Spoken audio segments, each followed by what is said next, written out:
오늘은 우리 기독교의 가장 기쁜 절기인 부활절입니다. 아마 여느 때 같으면 평소에 성전에 나오지 않던 성도들까지 다 나와서 아마 이 성전이 가득 차서 그렇게 예배를 드릴 텐데, 금년에는 여러 가지 상황이 달라졌습니다. 여러 가지 부활절 행사도 할 수가 없고 또 이런저런 제한된 것들이 많은 가운데 우리는 부활절 예배를 지금 드리고 있습니다. 이것은 교회뿐만이 아니라 모든 사회 전반에 거쳐서 또 모든 영역에서 그동안 일상적이고 또 아주 정상적이었던 것들이 다 뒤틀리고 또는 중단돼서 과거의 정상이 비정상이 된 그 상태가 되어버렸습니다. 그야말로 뉴노멀 시대라는 말이 실감나는 때입니다. 이렇게 정상적으로 해오던 모든 일상이 깨지고 내일을 가늠할 수 없는 그 불확신한 확신이 없는 불확실한 시대를 사는 사람들의 심리는 굉장히 두렵고 불안하고 낙심의 덫에 걸리기가 쉽습니다. 이 코로나 사태로 인해서 나타나는 사회 심리적 병리 현상을 두고 멘탈 데믹이라고 하는 신조어가 생겼습니다. 멘탈과 팬데믹이라는 이 합성어인데요, 절망감 또는 무력감 또는 불안감, 두려움, 외로움, 또 알 수 없는 어떤 분노나 분통, 이런 심리적인 공황 상태를 말하는 것입니다. 우리는 지금 이런 여러 가지 불안한 마음과 심리적 공황 상태를 겪고 있는 사람들이 참 많다는 것이 너무나 안타까운 현실입니다. 예수님께서 십자가에 달려 돌아가시고 난 뒤에 예루살렘은 참 침울하고 그리고 어두운 분위기에 휩싸였습니다. 말하자면 그들도 역시 심리적으로 굉장히 공황 상태에 빠져 있었을 것입니다. 예수님을 따랐던 많은 사람들이 예수님의 죽음 때문에 실망과 좌절 속에서 뿔뿔이 흩어지기 시작했습니다. 그 중에 예루살렘을 떠나서 엠마오로 내려가던 두 사람의 이야기가 오늘 본문 말씀 바로 앞에 소개됩니다. 두 사람의 얼굴에는 슬픔이 가득 찼습니다. 그들의 걸음은 참으로 무거웠습니다. 희망을 잃어버리고 실망과 낙심으로 그들은 예루살렘을 떠나온 것입니다. 예수님의 십자가의 죽음이 충격이 되고 그것이 그들에게 큰 어떤 슬픔이 되고 심리적 공황 상태가 오다 보니까 예수님의 부활하셨다는 그 사실에 집중할 수가 없었습니다. 그래서 한 사람은 나는 그런 소식을 들은 적이 없다라고 말하고, 또 한 사람은 예수님의 부활 소식을 마치 남의 이야기처럼 이야기하고 있습니다. 이들이 엠마오길에서 부활하신 예수님을 이제 직접 만나게 됩니다. 부활 소식으로 들은 것이 아니라 부활하신 주님이 그들과 동행했습니다. 그들은 주님이 부활하신 것을 깨닫고서야 내려가던 엠마오길에서 돌아서서 다시 예루살렘을 향해 달려갔습니다. 그리고 부활하신 예수님을 우리가 만났다고 전합니다. 11 제자와 그들과 함께 있었던 사람들이 엠마오로 내려가던 이 두 사람들과 함께 부활하신 예수님에 대해서 이야기를 하고 있었습니다. 이 엠마오로 내려가던 두 사람들도 우리도 이렇게 엠마오로 내려가다가 예수님을 이렇게 만났노라고 그동안에 있었던 일들을 자세히 이야기하고 있었습니다. 그럴 때 바로 예수님이 그들에게 직접 나타나셨습니다.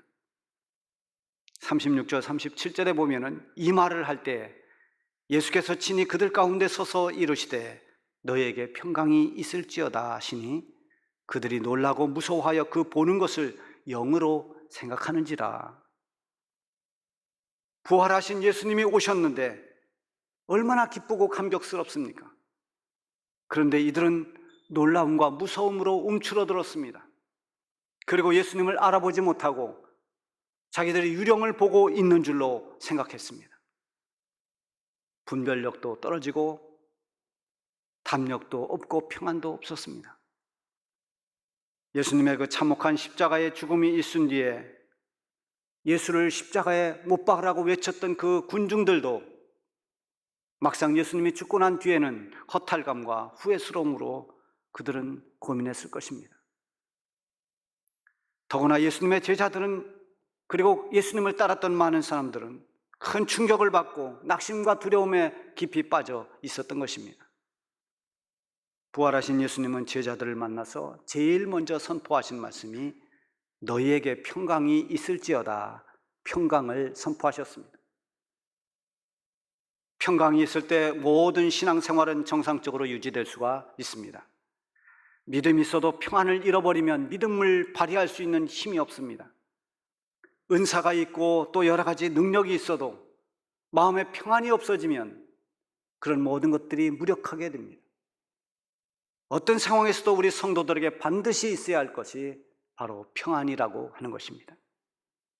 우리 예수님은 요한복음 14장 27절에 보면은 평안을 너희에게 끼치노니 곧 나의 평안을 너희에게 주노라. 내가 너희에게 주는 것은 세상이 주는 것과 같지 아니하니라. 너희는 마음에 근심하지도 말고 두려워하지도 말라. 우리 예수님께서 주신 이 선포하신 평안은 이 세상에 줄 수 없는 것, 이 세상과 다른 그런 평안이라고 했습니다. 위로부터 오는 평안, 그리고 그 평안은 모든 근심과 두려움을 이길 수 있는 평안입니다. 지금 제자들은 평강을 잃고 근심과 두려움에 사로잡혀 있습니다. 예수님은 제자들에게 평강을 선포하신 뒤에 이렇게 말씀하십니다.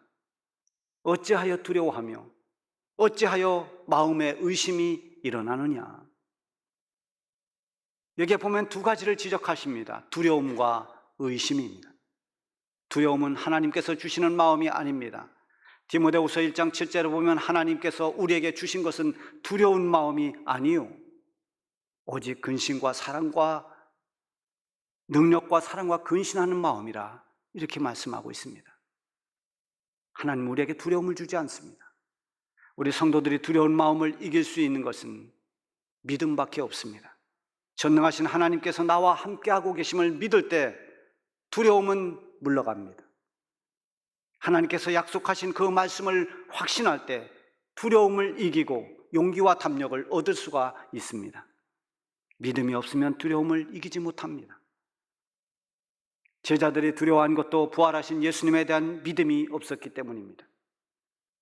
듣기는 하고 알고는 있지만 그들에게는 확신이 없었습니다. 기대는 하지만 믿음이 부족했습니다. 정말 예수님이 부활하셨을까? 확신 없이 의심하고 있으니 두려움이 사라질 수가 없습니다. 이번에 이 코로나 바이러스가 마치 광풍처럼 불어와서 우리의 일상을 다 뒤흔들어 놓았습니다. 그 바람을 타고 세상은 교회를 더 혐오하고 있고 전도길은 마치 막힌 것처럼 보여집니다.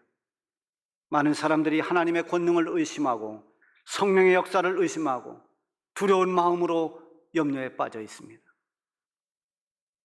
예수님이 십자가에 못 박혀 죽으실 때 마치 주님께서 말씀하셨던 모든 천국 복음은 멈춰진 것 같았습니다. 모든 것이 다 끝난 것처럼 보였습니다.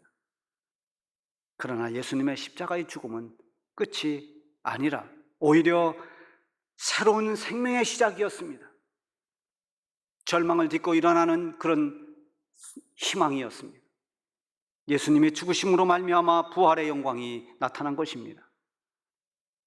우리가 겪는 이 전염병 재앙은 모든 걸 무너뜨리고 파괴하는, 끝내버리는 그런 사건이 아니라 오히려 우리가 새롭게 거듭나고 일어날 수 있는 계기가 될 수 있습니다. 아니라고 나태했던 신앙이 다시 한번 고난을 이겨내고 더욱 견고히 설 수 있는 그런 절호의 기회이기도 합니다. 하나님께서 우리를 더 온전한 믿음으로 세워주시려고 그동안 주저앉아 있던 그 자리에서, 안일했던 자리에서 우리를 내몰고 계시는 것입니다. 이 고난 뒤에 하나님께서 예비하신 그런 은혜가 있다는 사실을 믿으시기를 바랍니다. 십자가 고난 뒤에 부활이 있음을 잊지 말아야 됩니다. 제자들에게는 아직 이런 믿음이 없었습니다. 분위기나 여러 가지 상황에 의한 두려움을 이기지 못하고 문을 닫고 숨어 있었습니다. 어찌하여 두려워하며 어찌하여 마음에 의심이 일어나느냐. 주님께서 하신 이 말씀은 지금 코로나 재앙 앞에 서 있는 우리가 들어야 할 말씀인 것입니다. 여러분, 두려움을 이겨내시길 바랍니다. 두려움과 의심은 고난으로 말미암은 새로운 역사를 보지 못하게 합니다. 하나님께서 우리를 위해 준비하실 그 위대한 새로운 일들을 기대하지 못하게 합니다. 우리가 설교 후에 부를 찬송가 165장 2절에 보면은 부활의 주님 나타나시사 두려움과 의심 물리치셨네, 이런 가사가 있습니다. 오늘 부활절 예배에 임재하신 우리 주님의 능력으로 우리 안에 있는 모든 두려움과 의심이 물러가기를 바랍니다. 또한 우리 주님께서 선포하신 너희에게 평강이 있을지어다, 주님이 주시는 평강이 우리 가운데 가득하기를 바랍니다. 예수님은 아직도 믿지 못하는 제자들에게 손과 발을 보여주시면서 나인 줄 알라, 이렇게 말씀하십니다. 왜 예수님께서 손과 발을 보여주셨을까요? 바로 예수님의 손과 발, 거기에는 십자가에 못 박혔던 못자국이 있기 때문입니다. 제가 언제 보니까 어떤 분이 아주 연세가 많은 노모가 시장에서 새벽부터 나와서 늦게까지 평생 그렇게 일하시느라 손가락이 다 굽고 울퉁불퉁해졌습니다. 그 손을 어루만지면서 어머님의 이 손으로 우리를 키웠고 우리를 가르쳤다고 말하면서 그 고생의 흔적이 고스란히 묻어있는 그 못생긴 손을 붙잡고 이 손은 가장 귀하고 고마운 손이라고 그렇게 말하는 것을 들은 적이 있습니다. 우리 예수님의 손과 발, 못자국 난 그 손과 발, 지금 찾아오셔서 십자가에 죽으셨다 살아나신 예수님, 바로 내가 너희를 위해 십자가에 죽고 다시 산 부활의 예수라고 그렇게 보여주신 것과 동시에 우리 주님이 얼마나 제자들을 사랑하고 주의 사람들을 사랑하는가, 그 희생이 얼마나 고귀한가를 깨닫게 하는 흔적입니다. 제자들이 그 예수님의 손과 발을 보는 순간, 오, 주님이셨군요. 주님 사랑합니다. 주님이 저희들 때문에 고난받으시고 이렇게 다시 살아나셨군요. 그렇게 감격하며 주님을 붙잡고 울어야 할 텐데 그들은 너무나 놀라서 말을 못합니다. 그리고 이게 꿈인가 생시인가 그들이 믿지를 못했습니다. 40절 41절에 보면 이 말씀을 하시고 손과 발을 보이시나 그들이 너무 기쁨으로 아직도 믿지 못하고 놀랍게 여길 때 이르시되 여기 무슨 먹을 것이 있느냐 하시니, 예수님을 믿지 못하는 이 제자들 앞에서 구운 생선 하나를 받아 드시면서 제자들에게 부활의 주님임을 다시 한번 확인시켜 주십니다. 아직 승천하시기 전 예수님은 십자가에 죽으시기 이전의 예수님의 모습으로 그대로 보이셨습니다. 그 전에 제자들과 함께 저 갈릴리 주변에서 함께 생선을 구워 먹던 그 모습 그대로였습니다. 예수님이 친히 찾아오셔서 부활하신 모습과 모든 증거를 보여주셨고 이제는 한 가지 더 중요한 것으로 제자들로 하여금 부활하신 예수님을 확신하게 만들어 주십니다. 바로 45절에 보면 이에 그들의 마음을 열어 성경을 깨닫게 하시고, 마음을 열어서 성경 말씀을 깨우쳐 주었습니다. 구약에 예언된 모든 성경 말씀, 그 말씀들을 기억나게 하십니다. 근데 그 말씀을 풀어주시기 이전에 그들의 마음을 활짝 열어주셨다고 했습니다. 마음이 열려야 영혼이 깨어나고 그리고 영의 귀가 열리고 말씀을 깨달을 수 있는 지혜가 열리는 것입니다.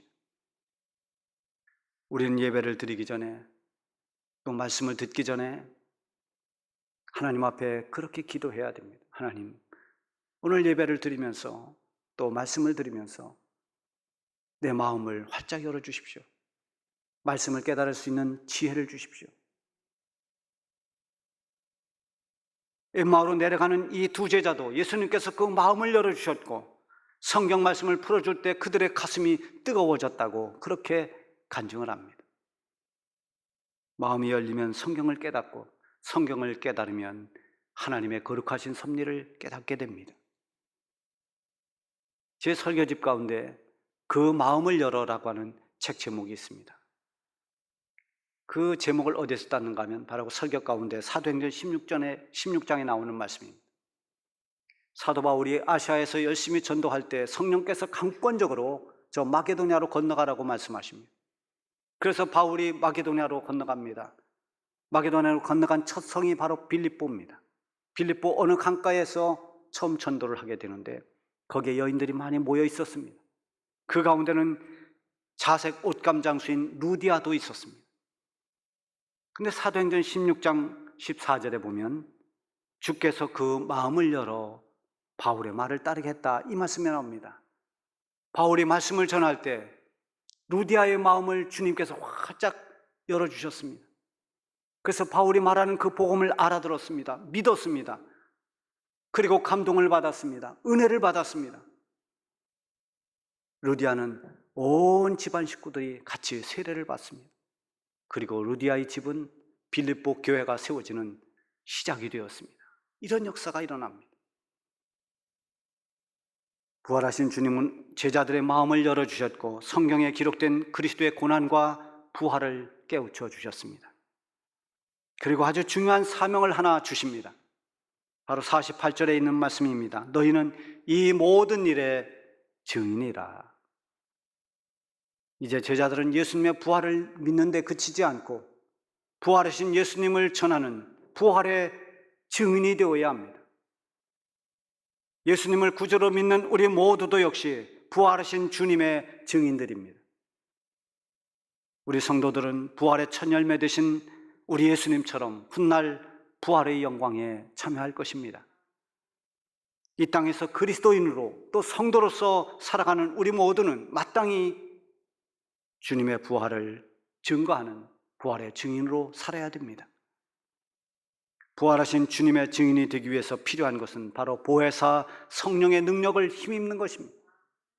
오늘 본문 마지막 49절에 보면 볼지어다 내가 내 아버지께서 약속하신 것을 너희에게 보내리니, 이것은 바로 보혜사 성령을 말하죠. 너희는 위로부터 능력으로 입혀질 때까지 이 성에 머물라 하시니라. 성령의 능력이 임할 때까지 너희는 이 성을 떠나지 마라. 기다려서 성령의 능력을 받으라고 말씀합니다. 지금 이 예루살렘 성은 그 분위기가 매우 어둡고 무겁습니다. 실망한 사람들, 소망을 잃어버린 사람들이 한 사람 두 사람 이 예루살렘 성을 떠나고 있습니다. 그래도 주님 말씀하신 대로 위로부터 임하는 그 성령의 능력, 성령의 은혜를 힘입을 때까지 예루살렘을 떠나서는 안 됩니다. 그리고 그 힘으로 부활하신 주님의 증인된 사명을 감당해야 됩니다. 사도행전에 보면 예수님께서 말씀하신 그대로 순종해서 예루살렘을 떠나지 않고 거기에 모여서 기도하던 많은 사람들이 성령의 권능을 입고 지금까지 두려워서 문을 닫고 있던 그들이, 숨어있던 그들이 문을 열고 밖으로 뛰어나가서 많은 사람들에게 용기 있게 주님의 부활을 증거했습니다. 주님은 우리를 위해 죽으시고 우리를 위해 다시 사셨다. 그럴 때 수많은 사람들이 주님께 돌아와서 구원을 받았습니다. 지금은 우리가 이 전염병 시대에 상황이 좋지 않고 여러 가지로 힘들고 답답한 일이 많습니다. 이런 때일수록 우리는 믿음의 자리를 떠나서는 안 됩니다. 주님 곁을 떠나서는 안 됩니다. 위로부터 임하는 성령의 능력과 위로와 평강을 힘입어야 됩니다. 그리고 다시 우리는 부활의 증인으로, 부활하신 예수님의 증인으로 그 사명을 감당할 수 있어야 됩니다. 십자가 고난과 죽음을 이기고 부활하신 예수님의 부활 소식은 어둠의 빛을 비추고 절망 가운데 소망을 주는 소식입니다. 죽음의 권세를 이기고 새 생명을 얻는 기쁨의 소식이요 승리의 소식입니다. 너희는 이 모든 일의 증인이라. 우리 주님께서 말씀하신 이 말씀을 잊지 말고 여러분 담대하게 부활의 증인으로 살아가시기를 바랍니다. 기도하겠습니다.